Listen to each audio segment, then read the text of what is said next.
I've mentioned the TFL, but make sure we're getting the TFL. So if you have your left hand, you grab your right anterior superior iliac spine, internally and externally rotate. You can feel the belly move up into your hand. We want to make sure that that TFL is inhibited. The fibers are going to run from the anterior superior iliac spine down into the IT band.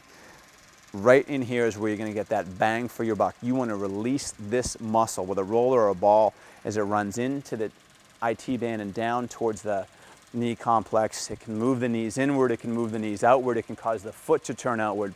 And as I mentioned, how it works synergistically with the adductor magnus, it can wreak a lot of havoc.